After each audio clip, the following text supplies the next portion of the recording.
Hello guys, good day sa inyong lahat. Nandito naman ulit tayo sa bagong vlog. Tayo sa episode na to, HP Smart Tank 5 Paper Jam. So, ang gagawin natin is ayusin natin to kasi nag-paper jam. Ang problema niya is yung papel hindi makuha at yung tunog kanina pinakinggan ko ay parang hindi gumagana yung gear wall niya banda dito. Okay? So, ating buksan at tingnan sa loob. Iyan ang error niya, paper jam. Right? Let's go. Torque screwdriver T10. Okay, so shutdown muna natin, power off, at buksan dito. Merong screw dito, isa, tapos dito dalawa. Dali lang to at sarado, at meron dito sa taas screw banda. Yan, may screw dyan banda. Tatanggalin natin. Okay, tapos dito sa kaliwa naman meron dito pang-apat. Tanggalan natin yung apat na screw. Tanggalan natin. So ngayon, ang susunod natin gagawin is i-unlock natin yung dito top cover. Buksan nyo to. Yan. Tapos iangat ito. Tapos iangat ito. Dahan-dahan. At yan, ganyan. Tapos yung mga flex cable. Yan, tanggalin natin. Yan, ito. So yan. Tatlong flex cable lang yan. Yan, tanggalin nyo yan. Tapos ma-remove nyo na yung top cover. Alright? So, pakita natin yung kalagayan ng ating printer dito. Ayan. Madumi na rin. Ayan, gawa ng, hindi ko alam kung kailan nila mabuksan to. Or ngayon lang talaga nabuksan to. So, ayan. Linisan natin yan. Punasan natin yan. Tanggalin natin yung mga malikabok na. Okay? So, ang duda ko dito is itong gear na to dito. Parang hindi niya na itong kuha to. Kasi kanina, nag-test print ako, hindi siya gumagana. So tingnan natin. Meron ako napansin ngayon sa pagbukas natin, meron akong pansin dito. Meron dito banda. Meron papel. Tanggalin natin 'yan. Baka ito yung nakabara. Pero hindi naman 'to. Yan, ito papel. Meron papel nakabara diyan. Pwede din 'yan mag-cause sa din sa mga saniyan. Tapos testing natin kung gagana 'to. Itong worker na 'to. Yan. Yan, gumagana naman. Yan, gumagana naman. Tingnan nyo. So ngayon, since gumagana naman siya, ating target is linisan tapos papaganahin natin.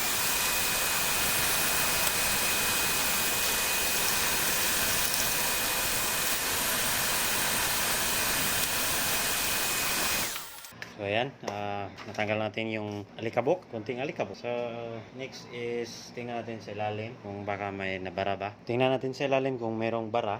Okay, first is pang-remove natin tong mga itong mga niya, kable, ball. Remove na rin natin, tanggalin to. Dahan-dahan lang pagtanggal kasi baka masira.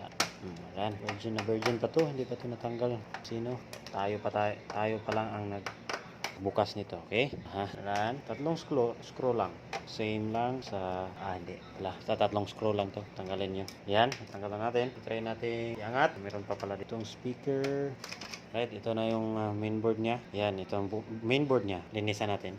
Tabi natin yung board. Next is yung mismong blue latch. Yan, angat natin. Ganyan, tabi. At itong assembly na to, ating puplikatin. Yan, remove natin itong mga screw. Kang matagal na to siyang nagpiprint nito eh. Malikabok.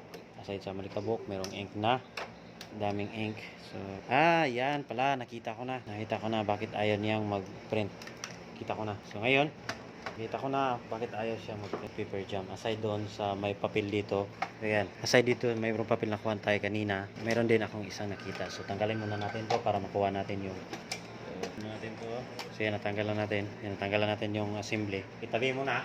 And next is, okay naman to. Gumagalaw naman pa ganyan-ganyan.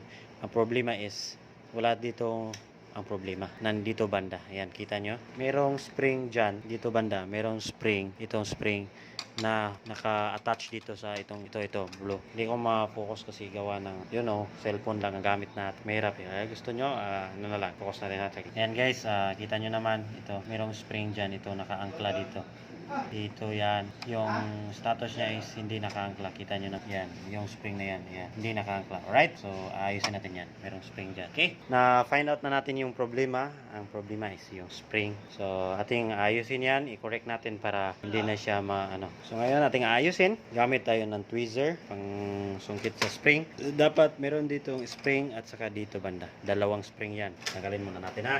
Yan. Ito yung spring na sinasabi ko. Yan. Yan po yung spring. Yan po. Ganyan ang spring na naka normal position. Okay? So, balik natin doon. Ating ibalik. Kaya hindi siya anong tawag dito, nakakuha ng papel dahil doon sa spring kasi yung pagbalik nito is hindi maganda. Ayan, tingnan niyo. Okay? So, okay na siya. Tanggalin muna natin yung mga likab.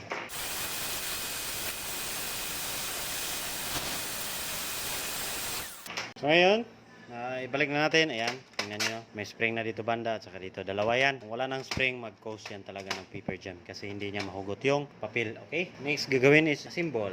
So, paano nyo tinanggal? Yun din pagbalik. Pag kalimutan yung mga screw, meron naman yan slot. Ilagay nyo lang yun sa tamang lagayan. Okay? Kaya mag-alala, tatlong screw lang to dito. Yan, pangalawang screw to. Itong screw na to dito banda is yung dalawa. Yung isa at saka dito pangalawa, yung dalawang screw na yan is design talaga pang plastic. Isang screw, yung dalawang screw na yan is pang plastic. Yung dito banda na screw is pang steel. Ito yung forma niya. Yan na yan. So, dito yan banda. Yan dito. Okay? Yung itong pangatlo. Ito yung pangatlo screw is pang steel. Right? Okay? Ano na natin? Lagay na. So, ang sunod is mainboard. Sana yung mainboard. Mainboard. Yan. Lagay natin dito. Tapos, lagay ko. Wala picture Again, tatlo lang din. Dalawa, pang plastic. Yung isa is pang steel. That one. At ito yung pang steel. Ayan, meron siyang washer. So, dito yan banda. Kalagay. Yan, dito yan. Lagay nyo lang dito. Kita naman. All goods na yan. Kaya na nyo yan. Kaya na ninyo yan. Ay pa. Wala, stick talaga eh. Hindi makuha itong isa. Gamit tayo ng tweezer. Unahin natin to speaker. Sa tapos dito. Yan, power supply, motor, another motor. Yan, pamakina. Tapos ito, huwag yung kalimutan banda dito. Yan, huwag yung kalimutan tong sensor na ito banda. Kasi siya magdidikta sa ating papel. Okay. Sunod is ito. Balik nyo lang to. Yan. Right, nabalik na natin. Sub natin tong camera natin. Yan, buksan to. Tapos spring is reposition. Okay, position na. Sarado. At parang all goods na tayo. Anoin natin tong at all goods na tayo. Ano na natin? Balik natin tong top cover. Yan, yung mga flex. Kalimutan. Okay. Lagyan na flex cable. Sarado na natin to. Yan. Testing natin. Power on. Tingnan natin kung mag-error ba talaga. Yan, nakikita nyo naman. Okay, pa-power up na natin. So ngayon, nagindikit na siya. Parang okay na siya dyan. Hanap siya ng papel. Lagyan natin ng papel. So, papel nito is scratch lang. Yan, try natin. Lagay natin sa liter. Yay, yan. Mali pang pindot. Done. Tapos pasukin ang support menu. Yan, pagpasok sa support menu, hanapin nyo yung reports menu. Pagkatapos is print make button tap. Okay, another. Then, input ka ng code number 10. So, ang process na ito is applicable only for HP Smart Tank 615 or 600 series na smart. Right? Antayin natin. Nag-initiate na siya. Tayo nyo naman printing at papel. Hindi pa hila niya. Try natin tingnan yung mag-print ba. So, pagkatapos ito, pag mag-print, tingnan natin yung print quality niya. Medyo matagal siya kasi unang bukas pa eh. Mag-recalibrate pa yung mga sensor niya. Pero parang akong may narinig na ingay sa ilalim. Parang pangit eh. Kaya paper jam pa rin. Merong noise sa ilalim. Hindi normal yun. So, tingnan natin. Ayan guys, upon checking, nakita ko is hinala ko kanina yung ito, gear wall. Pero meron ako nakita ito. Ganda. Ito din to mag-cause ng problema. Dapat itong spit-on area na to at saka itong PHA wiper ay kusang lulubog at saka ito kusang babalik kasi spring loaded to eh. Diba? Ngayon, meron siyang problema dyan. Baka ito na yon. Ito na yung problema niya. Sure kasi pa rin eh. So, mamaya, ano ko to, ayusin tapos check ko muna lang tong gear na to kung okay pa. kung walang nakabara. Alright, let's go. So ayan guys, nabuksan ko na at yung dito banda, yung gear wall, malikabok, madumi at ating lilinisin. Okay? Ayan guys, upon checking sa kanyang gear wall or speed tech mechanical may gilid ito banda, upon checking wala naman akong nakitang abnormalities at nalinis ko na rin dito banda. Right, assemble muna natin. Hindi pala. Ayusin ko muna to. Ito. Alright, so ngayon guys, atin na itong ayusin. So, huwag kayong magtataka. Wala siyang ink dito dahil tinanggal ko na yung tangke kasi babalik rin natin kasi pag mayroong ink siya, ink tank, pag babalik rin natin, baka ano natin. So, ngayon tinanggal ko para hindi maiwasan natin magkalat-kalat dito. Tapos tingnan nyo naman dito kung hindi siya masyadong maraming ink dyan. Bago nyo itaob ha. Sige. So alam nyo naman yan. Itaob na natin at ilocate natin yung problema or ating tatanggalin. Ang tatanggalin natin is nandito banda. Ito kulay black. Ito yan. Merong dalawang screw. Tanggalin nyo lang dito. Ito. Hugot na natin. Yan. Tanggalin natin to. Yan kita nyo naman. Medyo maraming likabok. Yan o, load. So, dito yan. Bada, ito yun. Ito yun kanina. So, ating lilinisan muna. Okay? So, ayan guys. Nandito na yung nilinisan ko na. Dapat ganito yan. Yan. Kusang angat yan ng wiper. Kanina, parang naka-stack up siya dito eh. Yan, stack up na. Yan dito, nag-stack up siya eh. Ayaw umatras. So, nilinisan ko lang. Yan, okay na. So, balik tayo dito banda. Yan dito banda. Ayusin natin to. So, i-try natin ibalik. At pagbalik niyan, ganyan lang. Tapos, hilain pa. Medyo mahirap to ibalik eh. Kailangan mo ng timing at patience.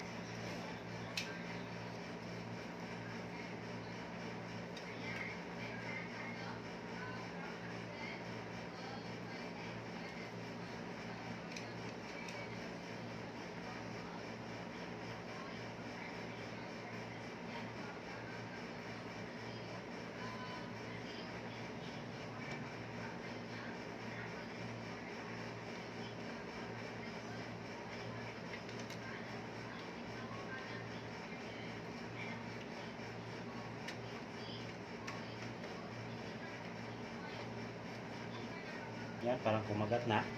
Ayun, kumagat na. Kumagat na. Screw natin. Para sigurado tayo. Yan, balik natin ito.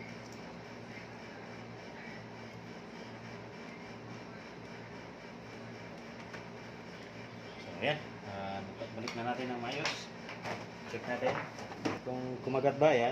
Ayun, kita nyo to kusang paghilaw nito, hilahin ko dito banda, kusang ang atong wiper. Pag bibitawan ko, kusang babalik yan at hindi na magkakaangat yung wiper. Yan, nakaganyan na. Yan ang po ang normal position yan. Okay, ngayon binuksan ko, ulgos naman to, i-assemble na natin. Tara, umpisa na natin. So tape lang sa inyo pag ganun ang process. Ito, anuhin nyo to, ayusin, make sure na tanggalin nyo itong mga ink tank. O yan, wala nang ink para pag gusto kayo baliktad nyo yung printer. Pero tingnan nyo naman dito banda, baka merong daming ink dito eh. Alright, understand tayo dito. Doon tayo sa pag-assemble natin ng tank. Tanggal natin. Paano nyo tinanggal? Pagbalik dito lang to.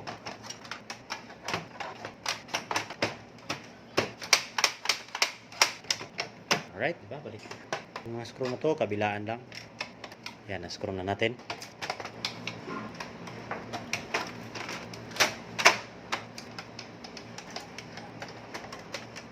So, ayan. Tapos na tayo. Ay, meron pang isa pa na. So, yan. Baliktad yan. Yan. Baliktad. Ano natin? Ito, may lukot. Ayan. So, ngayon, arrange natin. Assemble. So, ibalik natin tong top cover. Ayan. Ito na yung cover. Ilagay na natin dito. Sarado. At saka, ano natin dito. Yan, power on, try natin kung power on ba, para mapansa. Yan, power on natin, try natin magprinta at kung gagana ba. Right, lagyan natin ng papel. Yan, dito yan. So, punta tayo sa menu, reports menu, print make button tap, at saka mag-send tayo ng code na number 10. I-okay mo lang, at saka siya mag-print lang yan. Tayin lang natin. Meron na tayong papel. Yan. Ay, door na flex. Hindi natin na, sinsya na guys. Hindi natin na pansak yung flex cable doon sa may sensor dito sa may tangke sa door. At saka, ayun, nag-error tayo. At ngayon, ini-restart ko. Yan. Try natin mag-print ulit. Power up muna natin. Antayin at mag-send tayo ng test page. Alright! Ano na lang natin, yung trabaho natin is dalawa lang yon. First is meron dumi, acceptance naman yon, presence naman yon. Linisan natin, tapos yung spring, yan, yun ang pinaka-major. At saka yung pangalawa is yung sa may gilid, yung piton area, at saka yung PHA wiper ay hindi na gumagalaw at hindi nag-ayos. Normal lang abnormal na kanyang trabaho. Alright, ngayon, proceed tayo sa ating trabaho. Mag-send tayo ng report or mag-print self-test tayo at saka yun nga. Then, ayan, nagpe-print na at tingnan natin kung magpe-print ba. Dalawa lang ating ginawa doon. Major spring at saka yung spiton area, PHA wiper at nilinis. Sa gear wall area naman, hindi naman siya masyadong sira. Yung hindi ako nakakita ng abnormalities. Yung doon, sa straight to the point. Antayin lang natin to kung magpe-print ba to. Kung hindi, di try natin na yung gear wall. Sira na yun din. Napiktahan. Yun! Gumalaw. Yan, nakapag-print na tayo. Yun. Tarang! Tarang. So, ito na guys. Yan. Yung na-print niya is around 46,461 pages. Yung printed, goods na goods. Yung black, yung tricolor, hindi. Ato lang, na lang natin to. Printed cleaning. So, issue niya is paper jam. Na-vanish na natin. Yung printed na naman ang ating aayusin. Since printed na, ayusin, tamang cleaning lang natin to. Alright? So, this is paper tick and tips. Naayos na natin yung paper jam. Spring, yung spiton area, tsaka PHA wiper, inayos lang natin. Hindi na siya abnormal na pala. Sorry. So, ngayon, paper tick and tips, magpapaalam na sa inyo. Bye-bye. Salamat sa pagsuporta.